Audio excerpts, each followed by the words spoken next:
Ukraine में ceasefire के बाद भी तनाव बरकरार है। रूसी सेना जमीन के साथ साथ समुद्र में भी यूक्रेन की घेराबंदी कर रही है। अनुमान लगाया जा रहा है कि अगर डिप्लोमैट्स की बातचीत डिरेल होती है तो यूक्रेन की पूर्वी बॉर्डर पर युद्ध शुरू हो सकता है।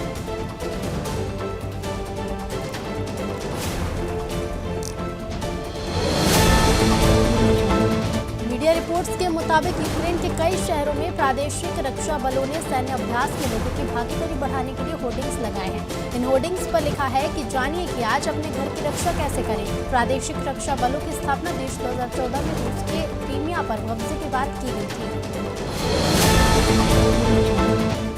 दुनिया में बीते दिन 26.58 लाख नए कोरोना संक्रमित मिले हैं। 21.43 लाख लोग ठीक हुए, जबकि 7,691 लोगों की मौत हुई।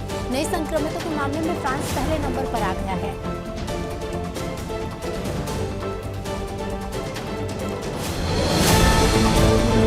संक्रमण से एक दिन में सबसे ज्यादा 1,127 मौत अमेरिका में हुई है। भारत में 892 और फ्रांस में 178 लोगों की मौत हुई।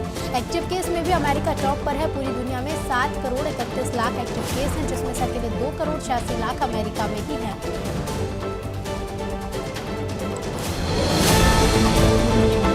पूर्व अमेरिकी राष्ट्रपति डोनाल्ड ट्रंप ने कनाडा की राजधानी ओटावा में वैक्सीनेशन का विरोध कर रहे ट्रक ड्राइवर्स की तारीफ की है। फ्रीडम कॉन्वॉय नाम से चल रहा यह प्रदर्शन देश में कोरोना वैक्सीन को अनिवार्य किए जाने और लॉकडाउन लगाने के खिलाफ है।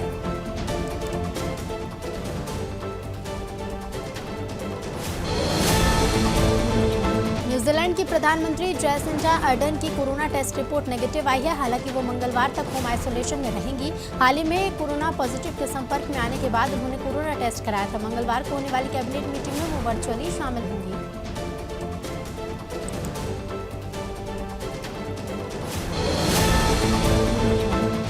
अमेरिकी राष्ट्रपति जो बाइडेन रूस को चेतावनी दे चुके हैं कि अगर उसके यूक्रेन पर हमला किया तो उस पर बड़े आर्थिक प्रतिबंध लगाए जा सकते हैं। अगर अमेरिका ये कदम उठाता है तो इसका असर रूस की सीमाओं से बाहर दूसरे देशों के बाजारों पर पड़ सकता है।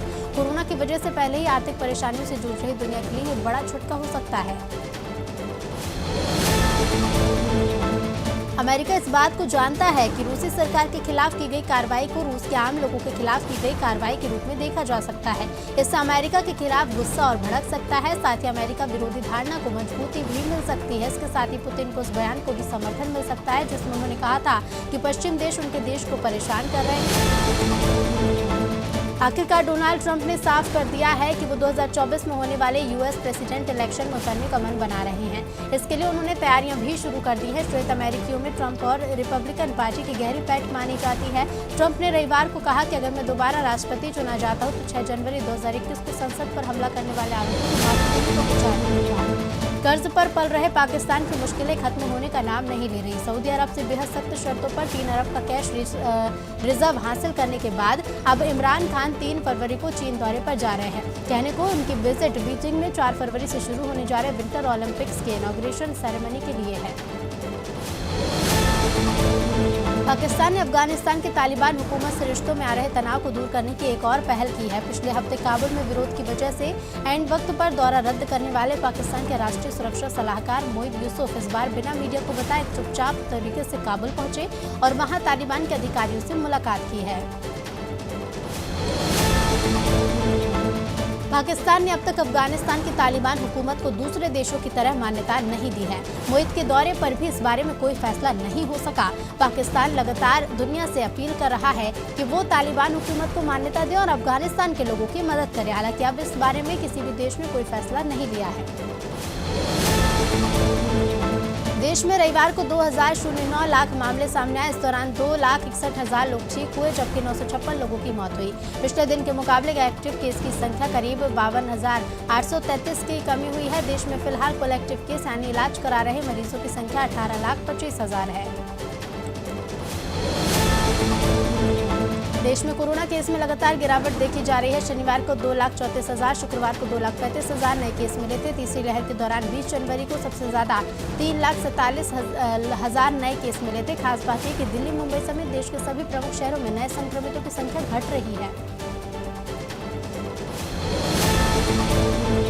मध्य प्रदेश में पिछले 24 घंटे में 9,305 केस सामने और 12,041 लोग ठीक हुए। इस दौरान 9 लोगों की मौत हुई। इससे एक दिन पहले यानी शनिवार को 8,678 केस सामने आए थे और 5 लोगों की मौत हो गई। अब तक राज्य में 9,59,000 से ज्यादा लोग संक्रमण की चपेट में आ चुके हैं।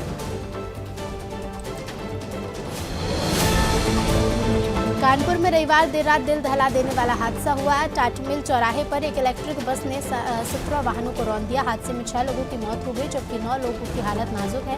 बस वाहनों को टक्कर मारते हुए चौराहे पर बने ट्रैफिक बूथ से टकराकर डंपर में घुस गई। पुलिस ने साथ ही सभी घायलों को हैलट अस्पताल में भर्ती कराया है।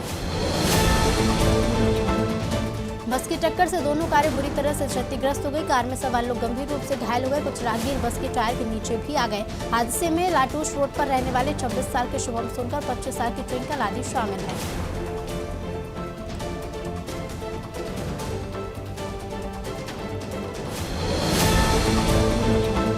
घटना को लेकर राष्ट्रपति रामनाथ कोविंद ने सोशल मीडिया पर लिखा कि कानपुर में हुई बस दुर्घटना में कई लोगों के हताहत होने की खबर से अत्यंत दुख हुआ। इस घटना में अपने प्रियजनों को खोने वाले परिवारों के प्रति मेरी गहन शोक संवेदनाएं। मैं घायल हुए लोगों के शीघ्र स्वस्थ होने की कामना करता हूँ। धर्म सम्मेलनों में विवादित बयानों के सिलसिले में एक कड़ी और जुड़ गई है। इस बार यह आयोजन उत्तर प्रदेश के प्रयागराज में हुआ।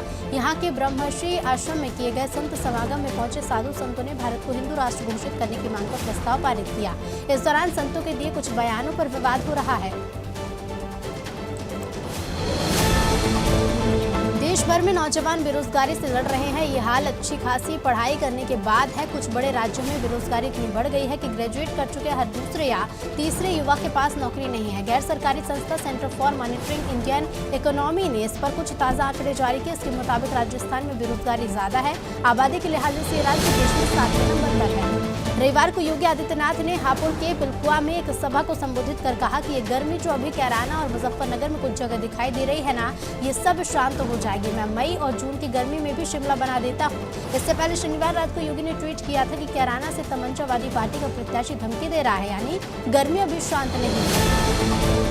महात्मा गांधी के शहीदी दिवस पर छत्तीसगढ़ पुलिस ने उन्हें श्रद्धांजलि दी। पुलिस बैंड ने रायपुर के तेलीबांधा तालाब के किनारे गांधी जी के प्रिय भजनों के साथ राष्ट्रीय भावना से भरे धुनों की प्रस्तुति दी। प्रस्तुति का समापन अवॉइड विद मी से हुआ।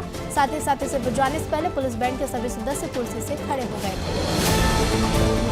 पप्पू यादव अपने सोशल मीडिया हैंडल से उत्तर प्रदेश में योगी आदित्यनाथ को ललकार रहे हैं। वो वैसी भाषा में नहीं, बिल्कुल रंगदारों वाली भाषा में। पप्पू यादव ने ट्विटर हैंडल पर पोस्ट किया कि मैं यूपी से नहीं हूं, वरना वहां के कायर सीएम को पद पर रहते उनकी गर्मी ठंडा कर देता। यादव ने आगे लिखा कि न गरिमा, न तमीज, न लोक लाज, अहंकार चमक रहा है।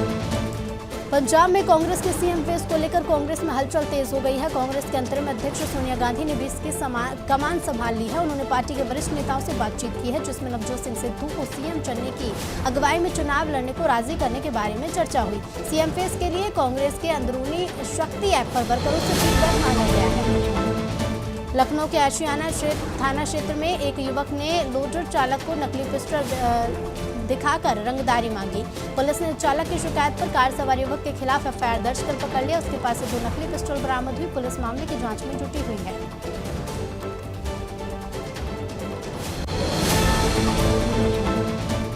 ईसागढ़ गहुरा रोड निवासी महिला ने फांसी लगाकर आत्महत्या करने की कोशिश की। मौके पर पहुंची डायल 100 के प्रधान आरक्षक ने महिला की जान बचाई। दरअसल पति पत्नी के विवाद में महिला ने आत्महत्या का प्रयास किया। महिला के बेटे ने डायल 100 को फोन किया और उसके बाद महिला को अस्पताल पहुंचाया गया। राजधानी भोपाल के बैरसिया में बीजेपी नेत्री निर्मला देवी शांडिल की गौशाला में कई गायों की मौत का मामला सामने आया है। कुएं में कुछ गाय के शव मिले हैं, वहीं मैदान में भी कंकाल पड़े मिले। इसकी जानकारी लगने के बाद मौके पर लोगों के विरोध की वजह से बड़ी संख्या में पुलिस बल भी तैनात किया गया। उनकी मांग है कि दोषियों पर कार्रवाई की जाए। घटना की जानकारी के बाद मौके पर कलेक्टर समेत प्रशासन के अधिकारी पहुंच गए। मध्य प्रदेश पुलिस की क्राइम ब्रांच ने मुंबई के एक यूट्यूबर और पत्रकार को यूट्यूब और अन्य सोशल मीडिया प्लेटफॉर्म पर नई आबकारी नीति को लेकर मुख्यमंत्री शिवराज के संपादित वीडियो को अपलोड करने के आरोप में गिरफ्तार किया। बताया जा रहा है कि प्रदेश सरकार द्वारा नई शराब नीति की घोषणा के बाद आरोपित इकबाल परवेज ने फर्जी वीडियो अपलोड किया था। भोपाल के हनुमानगंज थाना पुलिस ने वाहन चोर गिरोह का पर्दाफाश कर कबाड़ी सहित 3 चोरों को गिरफ्तार किया। इनके पास से 5 दोपहिया वाहन और एक ई-रिक्शा बरामद किया गया है। इन आरोपियों ने भोपाल के कई इलाकों में वाहन चोरी की वारदात को अंजाम दिया था। फिलहाल पुलिस चोरी की अन्य घटनाओं को लेकर आरोपियों से पूछताछ कर रही है। भोपाल के कोई फिजा इलाके में रविवार को अज्ञात महिला की लाश मिलने से हड़कंप मच गया। महिला की लाश संदिग्ध स्थिति में सोफिया ग्राउंड में मिली है। महिला के सिर और नाक पर गंभीर चोट के निशान पाए गए हैं, जिसके चलते रेप के बाद हत्या की आशंका जताई जा रही है। मृतक की उम्र 32 से 35 साल के बीच है। फिलहाल पुलिस ने शव को पोस्टमार्टम के लिए भेजकर जांच शुरू की। भोपाल के कुशाभाऊ ठाकरे कन्वेंशन सेंटर में लगी गांधी प्रतिमा से छेड़छाड़ को लेकर युवा कांग्रेस ने विरोध जताया है। रविवार को युवा कांग्रेस प्रदेश अध्यक्ष विक्रांत भूरिया के साथ बड़ी संख्या में कार्यकर्ताओं ने मौन धरना दिया। इसके बाद नाथूराम गोडसे का पुतला भी जलाया गया। विक्रांत भूरिया ने कहा कि इस तरह की हरकतें और गोडसे की विचारधारा वाले लोगों को बर्दाश्त नहीं किया जाएगा। राजधानी भोपाल में एसटीआरएफ मुख्यालय में कलाकारों द्वारा बनाए गए स्टोन के विभिन्न तरह के स्ट्रक्चर लगाए गए हैं। कलाकृति को बढ़ावा देने के लिए स्ट्रक्चर लगाए गए हैं। एसटीआरएफ डीजी पवन जैन ने कहा कि 18 कलाकारों ने मिलकर कलाकृतियां बनाई हैं, जिसमें मध्य प्रदेश के 6 अन्य राज्यों से 12 कलाकार शामिल हैं। ये कलाकृतियां निःशब्द होती है, अपने बारे में जानकारी देती हैं। ग्लोबल पार्टिकल स्टोर नाम से इंस्टाग्राम में पेज बनाकर ठगी करने वाले आरोपी को भोपाल क्राइम ब्रांच ने गिरफ्तार कर लिया है। चेन्नई में बैठा आरोपी अश्विनी रामकानन आईफोन सस्ते दामों में देने के नाम पर ठगी करता था। आरोपी पहले 2 डील में आईफोन एसेसरीज सस्ते दामों में देकर लोगों का विश्वास जीत लेता था। उसके बाद जब ज्यादा अमाउंट मिल जाता तो आरोपी मोबाइल बंद कर लेता था। महात्मा गांधी की पुण्यतिथि पर इंदौर में पूर्व मंत्री जीतू पटवारी ने भाजपा और प्रदेश सरकार पर जमकर हमला बोला। जीतू पटवारी ने कहा कि भाजपा भले ही गांधी के नाम पर राजनीति करती है, लेकिन उसकी मानसिकता गोडसे की है। उन्होंने कहा कि पिछले दिनों एक कथित संत ने गांधी जी पर अभद्र टिप्पणी की थी, तब प्रदेश की मुखिया चुप थी। खरगोन के जिरानिया में पुलिस ने नाबालिग से दुष्कर्म करने वाले आरोपी को गिरफ्तार किया। पीड़ित ने अपने परिजनों के साथ 21 जनवरी को चैनपुर थाने में आरोपी युवक के खिलाफ रिपोर्ट दर्ज कराई थी। पीड़िता ने बताया था कि आरोपी युवक ने 14 जनवरी को उसके साथ दुष्कर्म किया था। शिकायत के बाद से आरोपी फरार चल रहा था। अब पुलिस ने एक कार्यक्रम में पहुंचे आरोपी को घेराबंदी कर गिरफ्तार किया। पलेरा थाना प्रभारी मुकेश ने मानवता दिखाते हुए घर से भागे 13 वर्षीय लड़के को उसके माता पिता से मिलाया है। नाबालिग अपने माता पिता की डांट के बाद घर से भाग गया था और संदिग्ध हालत में पलेरा में घूम रहा था। इसे देखकर थाना प्रभारी ने उससे तत्काल पूछताछ की तो पता चला कि वो तहसील खरगापुर का रहने वाला लड़का है। इसके बाद उन्होंने नाबालिग को माता पिता को सूचना देकर परिजनों को सुपुर्द किया। निवाड़ी जिले के पृथ्वीपुर में राजापुर गांव के पास 2 ट्रकों में आमने सामने की भिड़ंत हो गई। हादसे में एक ट्रक चालक की मौके पर ही मौत हो गई, जबकि हेल्पर गंभीर रूप से घायल हो गया। टक्कर इतनी जोरदार थी कि दोनों ट्रकों के बड़खच्चे उड़ गए। घटना की सूचना मिलते ही पुलिस पहुंची और जेसीबी की मदद से दोनों ट्रकों के बीच फंसे चालक के शव को बाहर निकाला गया।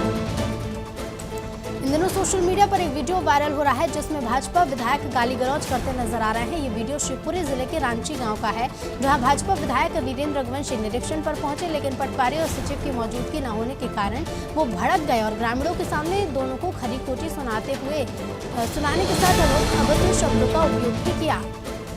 उज्जैन के आगर रोड स्थित आरडी गार्डी मेडिकल कॉलेज में एक बच्चा चोरी का मामला सामने आया है। अस्पताल से रविवार को सुबह 4 बजे 3 दिन का नवजात शिशु चोरी हो गया।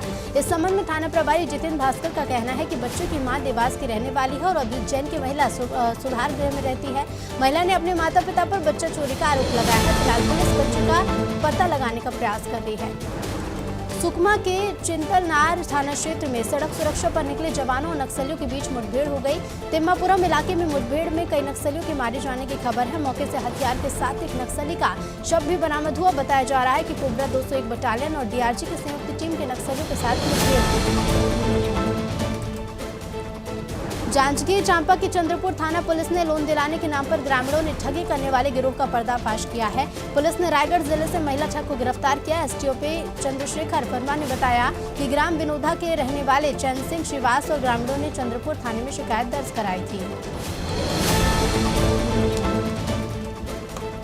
बस्तर पुलिस ने मंदिरों में चोरी करने वाले गिरोह का पर्दाफाश किया। पुलिस के हत्या गिरोह के 5 सदस्य चढ़े हैं, जिनके पास से नकदी समेत लाखों के जेवरात बरामद किए गए हैं।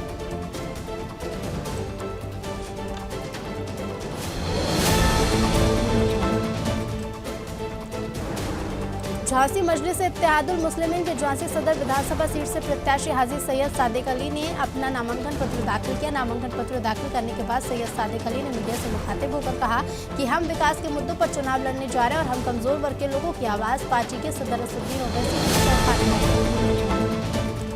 उन्नाव के बीगापुर थाने में तैनात हेड कांस्टेबल की सड़क हादसे में मौत हो गई। जानकारी के मुताबिक हेड कांस्टेबल ड्यूटी में जा रहे थे, तभी कार की टक्कर होने से सिपाही बुरी तरह से जख्मी हो गया। सिपाही को बीगापुर अस्पताल में भर्ती कराया गया, जिसमें उसकी हालत नाजुक होने पर जिला अस्पताल के लिए रेफर कर दिया गया है। उन्नाव जिले की मोहान विधानसभा से विनय चौधरी का टिकट कटने से समर्थकों में खासा आक्रोश देखा जा रहा है। विनय चौधरी अपने सैकड़ों कार्यकर्ताओं के साथ मायावती से मिलने लखनऊ पहुंचे। इस दौरान विनय चौधरी ने कहा कि अगर कोई रास्ता नहीं मिलता तो धरना दिया जाएगा। इसके साथ ही चौधरी ने कहा कि मेरा टिकट काटकर सपा के सेवक लाल रावत को मोहान विधानसभा से टिकट दिया गया है। समाजवादी पार्टी छोड़कर बसपा में शामिल हुए पूर्व मंत्री मूलचंद चौहान को पार्टी ने धामपुर विधानसभा सीट से प्रत्याशी बनाया है। ठाकुर मूलचंद चौहान बसपा प्रत्याशी ने कोरोना गाइडलाइन का पालन करते हुए जनसंपर्क कर जनता से वोट की अपील की है।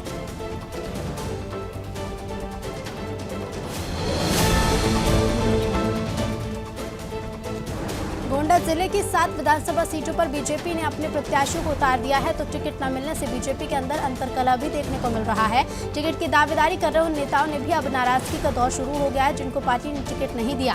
गोंडा जिले में करीब 8 सालों से सक्रिय भाजपा नेता और विनोद शुक्ला ने बीजेपी के सभी पदों से इस्तीफा दे दिया। उत्तर प्रदेश विधानसभा चुनाव को लेकर समाजवादी पार्टी के मऊरानीपुर से प्रत्याशी तिलकचंद अहिरबार के चुनाव कार्यालय का पूर्व सांसद चंद्रपाल सिंह यादव ने उद्घाटन किया। मौके पर उन्होंने कहा कि जनता अपना मन बना चुकी है और 2022 के चुनाव में परिवर्तन तय है। सत्ता में आने के बाद सबसे पहले 300 यूनिट बिजली मुफ्त देने के साथ सपा युवाओं को रोजगार उपलब्ध कराने का काम करेगी। रायबरेली में किसान ट्रैक्टर ट्रॉली पर अपनी धान को लेकर कलेक्ट्रेट परिसर में पहुंच गया और जिलाधिकारी से न्याय की गुहार लगाई। पीड़ित किसान का आरोप था कि धान खरीदी केंद्र प्रभारी द्वारा किसानों से 10% काटकर धान का भुगतान किया जा रहा है। जब उसने इसका विरोध किया तो उन्होंने किसान को वहां से भगा दिया और फिर धमकी भी दी। और महाराष्ट्र के बुल्ढाना जिले में लखानी परिवार ने पर्यावरण प्रेमी की मिसाल पेश की है। दरअसल मलकापुर का लखानी परिवार नया पेट्रोल पंप खोल रहे हैं, जिस जगह वो पेट्रोल पंप बनवा रहे हैं वहाँ एक नीम का पेड़ है। पेट्रोल कंपनी ने इस पेड़ को हटाने को कहा, जिसके बाद मनीष लखानी ने ट्री प्लांटेशन की टीम के बारे में जानकारी निकाली और टीम के नाम से बुलाकर पेड़ को शुरू किया।